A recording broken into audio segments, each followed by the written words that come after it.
Je vous invite à écouter maintenant, à lire avec moi, à la suite de l'évangile que nous avons lu tout à l'heure, ce récit de la résurrection, quelques versets de la première épître de Paul aux Corinthiens, chapitre 15, des versets 1 à 8, et puis ensuite 11. Frères et sœurs, je vous rappelle maintenant la bonne nouvelle que je vous ai annoncée, que vous avez reçue et à laquelle vous êtes fermement attachés. C'est par elle que vous êtes sur la voie du salut, si vous la retenez telle que je vous l'ai annoncée. Autrement, vous auriez cru inutilement.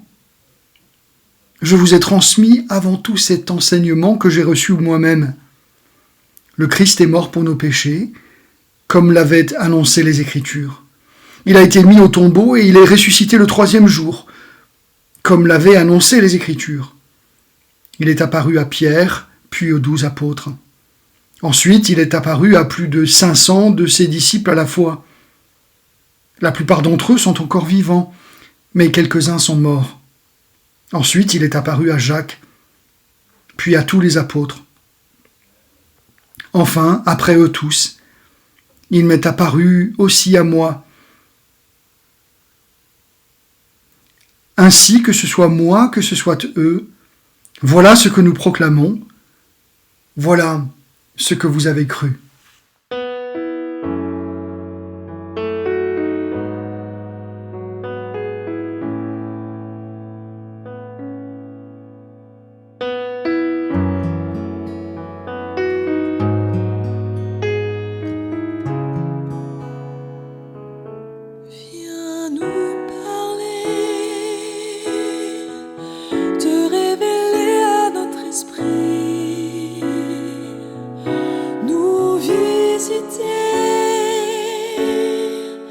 Transformer, façonner nos vies,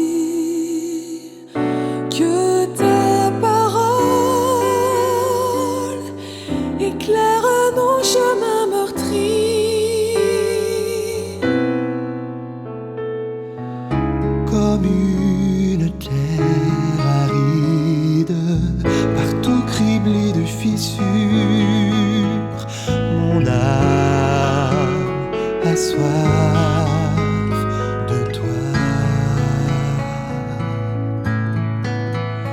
Mon âme a soif de toi. Viens nous parler, te révéler à notre esprit, nous visiter, transformer, façonner nos vies, que ta parole éclaire nos chemins meurtris.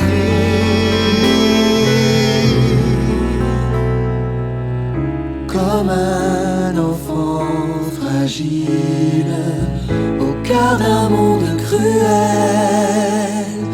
mon âme espère en toi. Mon âme espère en toi. Viens nous parler, te révéler à notre esprit, nous visiter, transformer, façonner nos vies, que ta parole éclaire nos chemins meurtris.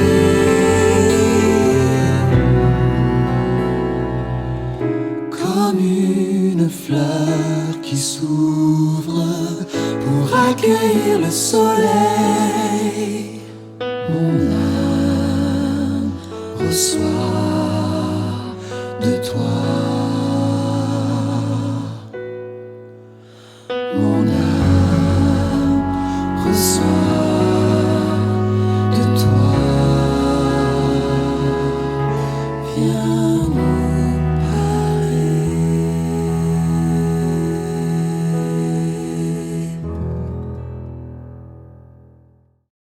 Il a beaucoup circulé ces dernières semaines sur Internet des rappels historiques de l'histoire de l'Église.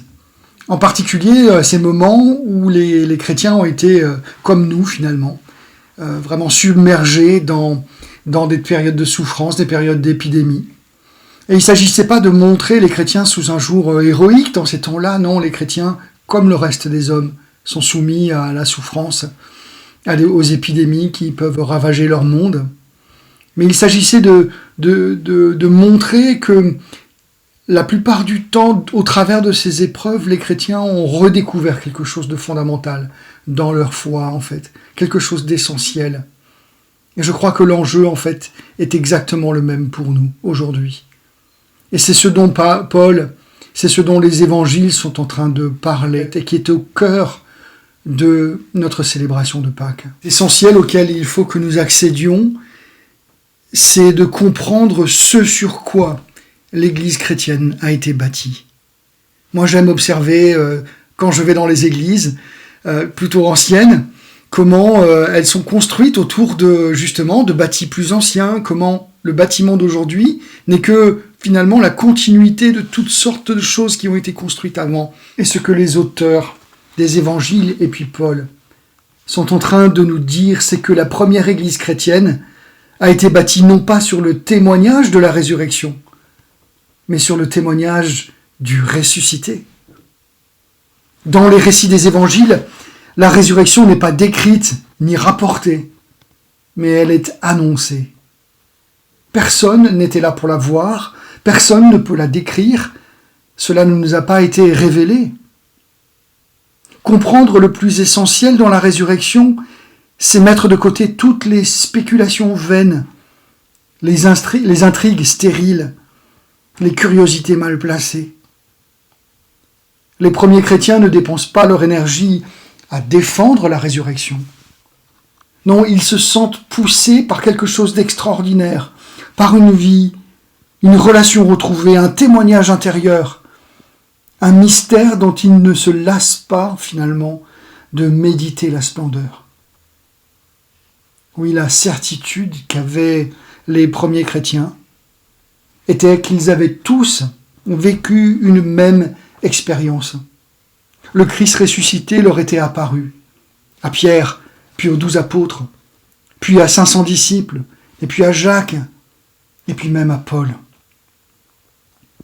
La foi en la résurrection n'est pas née des textes des évangiles, mais de l'intervention du ressuscité dans la vie de ceux qui avaient placé leur foi en lui. Sœurs et frères, je crois que le fait que l'épidémie qui nous touche si durement, le fait que cette épidémie soit tombée au moment même où nous apprêtions à célébrer Pâques, je crois que c'est en fait une opportunité pour chacun d'entre nous. Une opportunité pour que notre célébration de la mort et de la résurrection du Christ ne soit pas ordinaire. C'est un appel à ce que nous retournions au plus essentiel. La résurrection de Jésus par son Père le matin de Pâques est le signe que le royaume est en route. Le fait que Dieu ait relevé Jésus d'entre les morts est l'acte de son établissement parmi les hommes. Dans la nuit de Pâques, Jésus n'est pas simplement revenu à la vie, il est devenu notre vie. Dieu l'a arraché à une mort qui n'avait aucun droit sur lui et a situé la vie en sa personne. Oui, c'est de cela dont nous voulons témoigner ce matin. Que oui, nous aussi, 2000 ans après la mort du Christ, plongés dans un monde marqué par la souffrance, nous avons fait la même expérience. Nous voulons partager et dire à la face du monde que nous avons rencontré le Christ ressuscité. Nous voulons le dire face à la souffrance, face à la mort, face à l'inquiétude de nos cœurs, face à l'incertitude de demain. Christ est notre vie. Il est toute notre vie. Il est notre espérance.